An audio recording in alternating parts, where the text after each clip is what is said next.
দেশের জনগণ জিনিসের দাম কিভাবে কমবে? বিগত 17 বছর স্বৈরাচারী শেখ হাসিনার লোকজন, বড় বড় নেতা, হাজার হাজার কোটি টাকার মালিক, হেরা মনে করেন বড় বড় কোম্পানি ডিলারশিপ, গোডাউন ভর্তি, হেরা মনে করেন এখনো ওই সিস্টেমই আছে। তার মানে কি, হেরাই সবকিছু।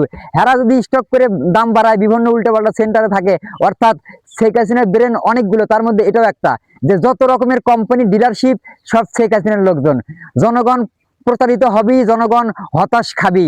অতএব জনাব তারেক রহমান সাহেব, আপনি নিজের জ্ঞানে ভালো করে বিবেচনায় দেখেন, এই জনগণ আপনাকে যে সম্মান দিয়েছে ভোট দিয়ে, এবং এই ছাত্র জনতা যে জীবন দিয়েছে এ দেশের জন্য, আপনি সবাইকে মূল্যায়ন করুন। মূল্যায়ন করে ওই আওয়ামী লীগের সঙ্গে কোনো সম্পর্ক প্রীতি না রেখে, কোনো উল্টোপাল্টা সেন্টার না করে, অবশ্যই জনমানুষের উন্নয়নে কাজ করেন এবং জিনিসের দাম কমিয়ে দেন।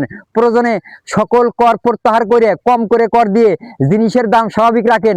আর স্বৈরাচারী মনোভাবের যারা যারা কোম্পানি ডিলার আছে ওদেরকে অ্যারেস্ট করুন। আপনি যদি খুঁজে না পান, আমাকে স্মরণ করুন, দেখেন প্রশাসন সঙ্গে দেন। কোনো নৈরাজ্যকারী কার্যকর বাংলাদেশে 1 মাসে থাকবে না। আসসালামু আলাইকুম।